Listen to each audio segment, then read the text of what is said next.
Hey guys, how are you today? So I'm just coming in to check in with you guys. I've been quiet, but I'm still here.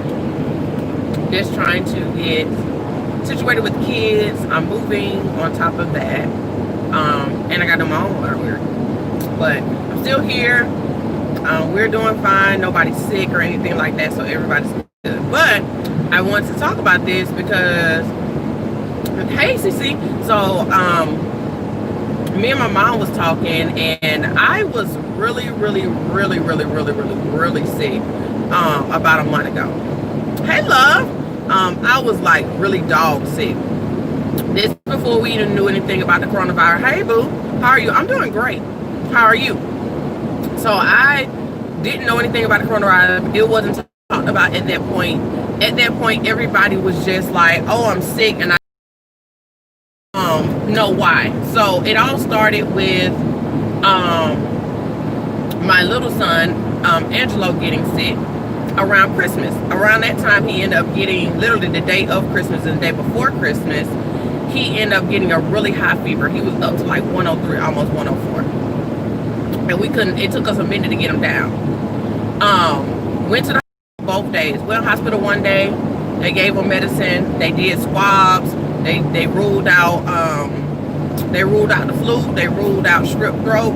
They ruled out ear infection. They ruled it all out. But he had a high fever, coughing, nose running. Okay.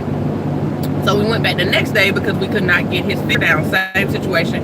Give him Motrin and stuff. It would only work for so long. Went back. When we went back to it, same situation. We had to stand up. He had fluid on the ear, so by then he had ended up getting an ear infection. Okay, so we just started treatment for that. After doing that, he was fine. So come January, I think about the second week in January, I got really sick, guys. Like literally my body was aching. I was like, Mom, I don't feel good.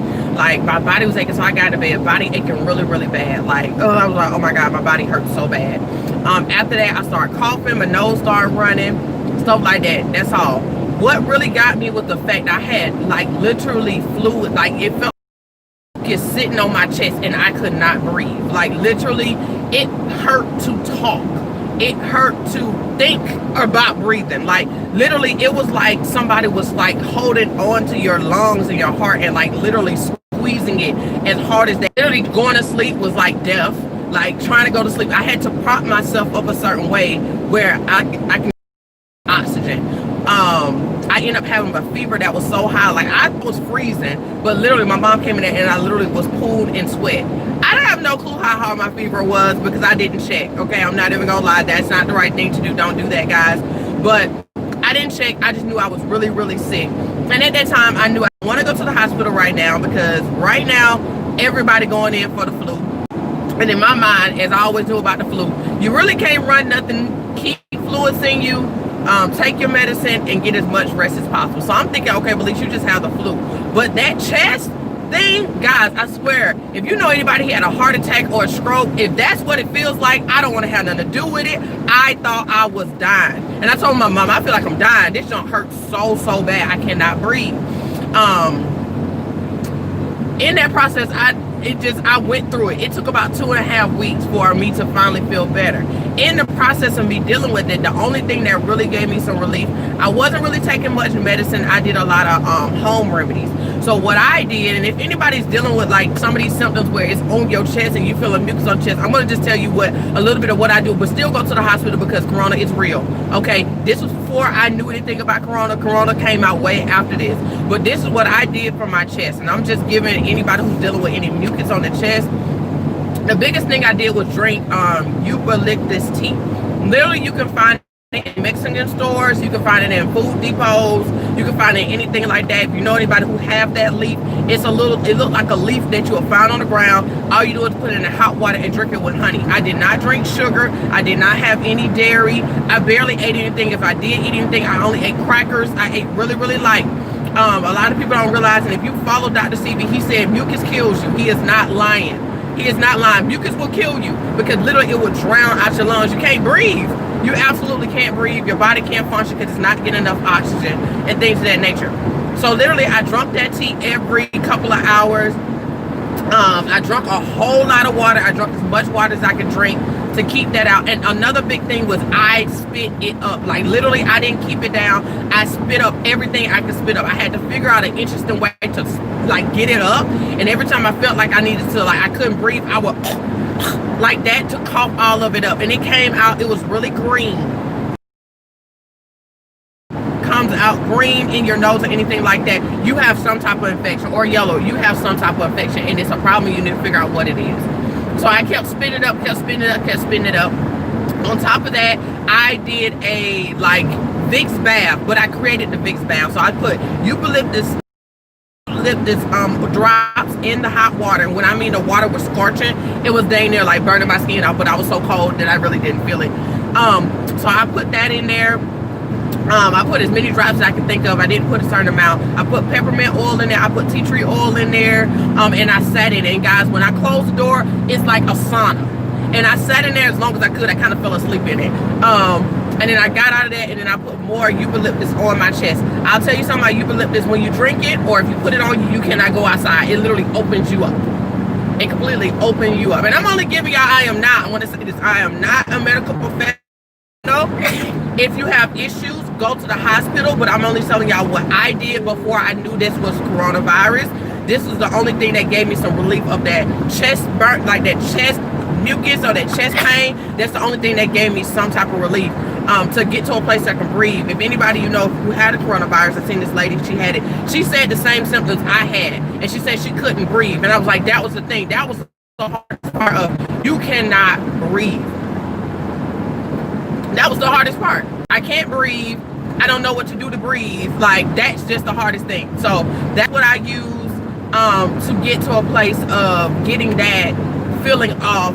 And it finally let up after like literally coughing up everything I could think to cough up, keep drinking D, and getting rest and drinking fluids. But the friends, we were talking about it, and a couple other people on my Facebook page, we all believed that we all had it before they had a name for it. So I tell you guys, it is serious. It is real. It do not feel good at all. It's not something you want to deal with. I have no clue where I got it from.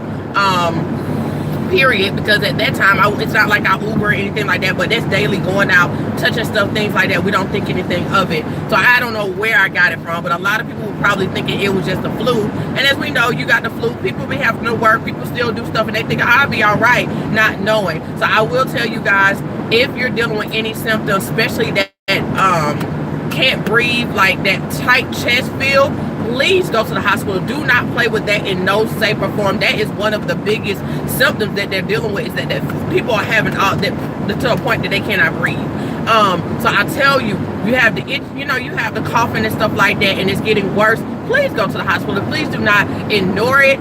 Also, please don't let them ignore you. I'm telling you this now because I know they're like, okay, so many people dealing with stuff, but I'm telling you, one of the biggest symptoms that they're not going to ignore is if your chest is to a place where you feel like you can't breathe, okay? And you can't sleep because you cannot breathe. So I tell anybody, please pay attention to that. We are still a little in flu season, and now we're walking into allergy season, which allergies, well, every person different. Like my son right now, his eyes are puffy and he's sneezing and stuff like that, and his nose is starting to run. But literally one of the biggest symptoms is that chest thing. Like that chest thing and can't breathe and doing a whole lot of coughing and having phlegm or mucus come up is huge. So please pay attention to that, guys. Please do what you can. Like they said, wash your hands, all this stuff like that. But most important, pay attention to symptoms. I have a lot of people close to me who are passing away from it, not like friends, close friends and family, but my brother, his friend's mother passed away from it, and somebody else he know, close family member passed from it, and then my best friend, her co-worker, two is his friend's parents passed from it. So guys, it's nothing to play with. It's real. So I don't want y'all to think this is a hoax. I was just like, oh, this is some bull crap. But no, it's not bull crap. It's for real. Really, people are dying out here just because it's not somebody you know. It's not that it's not happening. It is. It really is. So anybody who's in the health industry, I really commend you guys to go to work, like for going to work every day and literally fighting this with us. you know, pretty much y'all don't have time with y'all families because y'all at work all day long. So I really appreciate y'all. I love y'all for what y'all doing and how y'all are doing it. I understand this is probably more freaky for y'all because y'all are really in contact with it and y'all have no clue what to do. But at the end of the day, I just commend y'all, and I'm keep praying for y'all in this. And anybody who has lost a family member or somebody who's dealing with the virus, please, guys, be there for them. Please, if you know somebody who's dealing with any symptoms and they don't know what to do, guys, please do not ignore it. Don't act like it's a joke, because it's not a joke. And just remember, as we know, as viruses, just like we did with herpes, everybody don't have the same symptoms. But I'm telling you, that can't breathe symptom is a symptom that you do not want to play with at all. At all. So my whole thing, you may deal with a little coughing and stuff like that, but if that coughing is unbearable, please go to the hospital and let them do a check on you to make sure. And if they send you home, turn back around. If you're still having the same symptoms, turn back around and go again. You ain't got to go to that doctor, go to another one. Okay, this is the time that you're going to have to fight for your health and fight for your life, because at the end of the day, the medical industry is just overwhelmed. They don't know what to do. They're trying to get to the people who are high risk. And just because you don't seem high risk does not mean that this virus can't take you out. Like, that's just the truth of the matter. This is not fear. This is just real. For somebody who experienced some of those symptoms, guys, it's nothing to play with, guys. It's by the grace of God that I knew what to do to kind of get some of that out of me. But it literally, if I don't know how life would have been. I don't know if I'd still been here, and I ain't gonna lie, if I didn't know or finally went to the doctor. But I was literally about to go to the doctor because I told my mom I couldn't. Got to a place where I felt like I couldn't breathe, and she was like, well, you know, you keep letting that mucus or whatever sit there, you can get ammonia. So guys, we really need to dang, I think I should have went to the other side. We really need to understand this is nothing to play with. Do what you can to stay safe.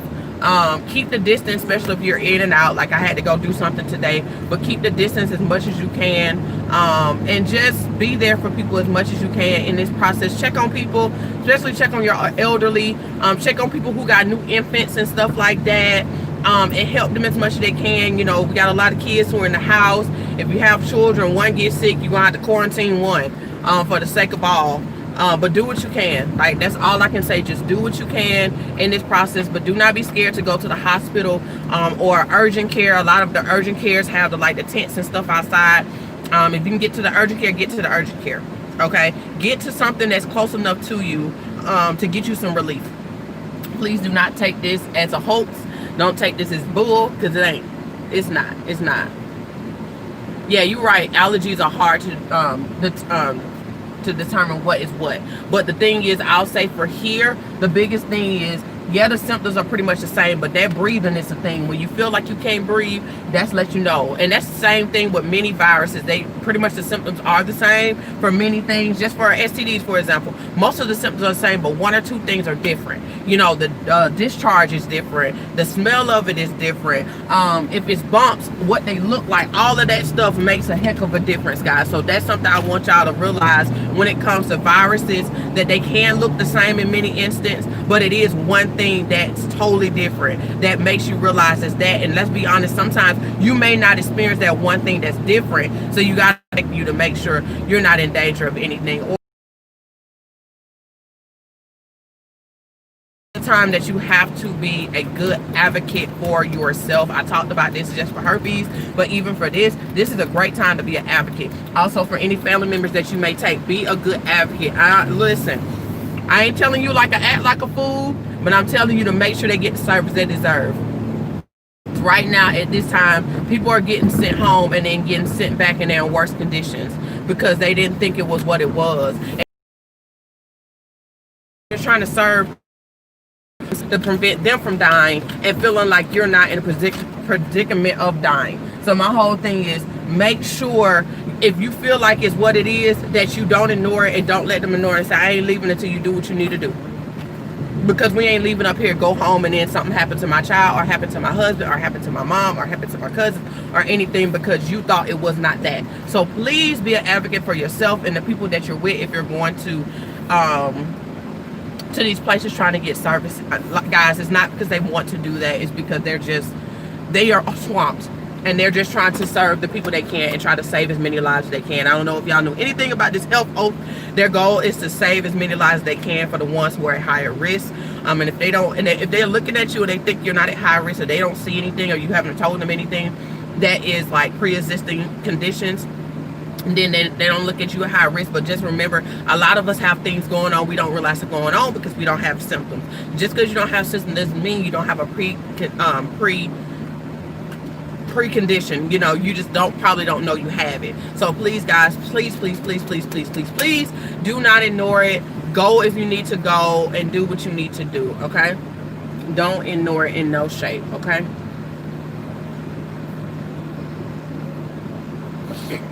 Hold on.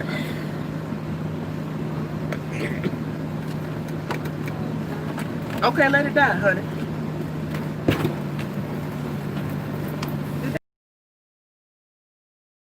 Oh, what, for real? Yeah, one second. What's wrong? Huh? What's wrong? What's wrong with? You said you're doing a lot. I'm doing a live. Oh. Let me. That's I'm doing a live. Don't, hey, and sit in your seat. I don't even know why you got out. No, June, don't start. I'll go ahead. All right, you said yes. Starting to get close. 2 people I know, one passed yesterday, and oh wow. You said past 2 days after going in. Yeah, like literally, it's nothing to play with. People think this junk is no joke. It's nothing to play with. So my whole thing is, if you feel like it's something wrong with you, go. Like I said, the urgent care, they can do what they can, and if they see it's serious enough, they'll send you where you need to go. Because I can only imagine just sitting in the hospital, urgent, you know, emergency room, because they're going to go based off what they think is serious and what is not. So, yeah.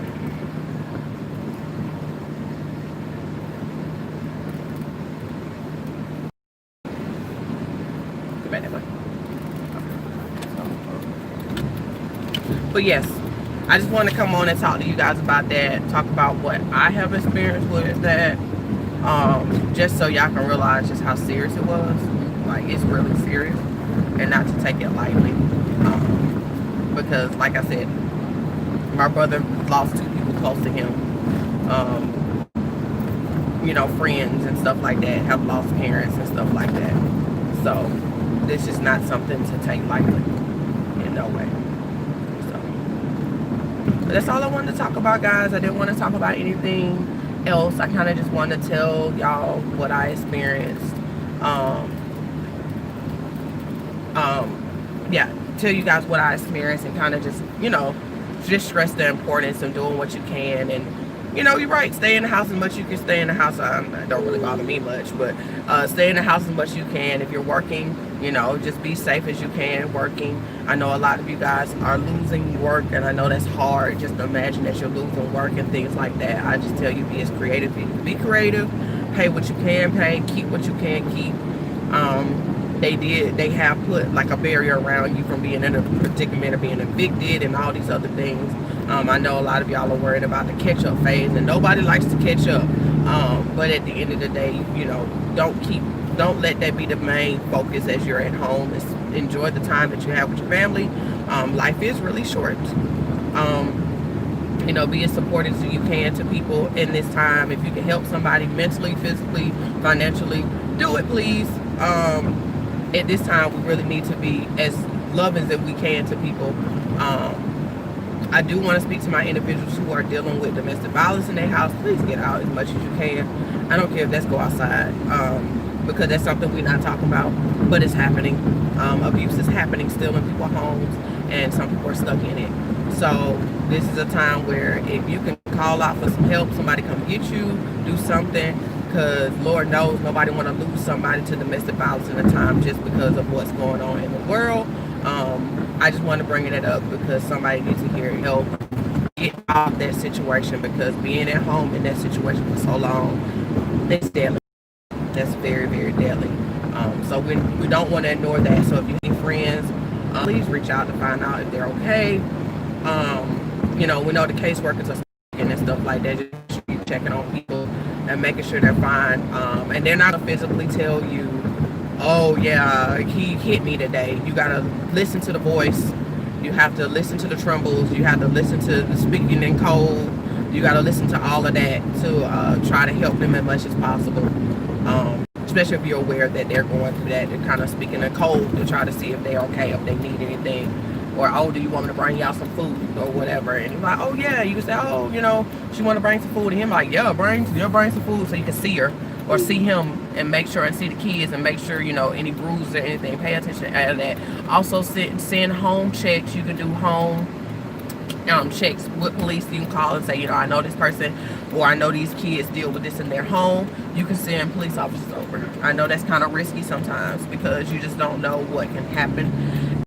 But if you have not heard from that person in a long time, they ain't text, they ain't posting on social media, they ain't doing any of that stuff, guys, please send a home check to make sure they're okay. That's even for elderly who live by themselves. Send a home check to make sure they're good if you can't get to them because of your own situation. Also to make sure they're okay. So I just tell y'all, utilize the resources we do have as much as possible in this time frame. Please do not feel ashamed to utilize the resources, use them, because everybody's feeling it in some way. So I love y'all, and I will talk to you guys soon. All right, bye bye.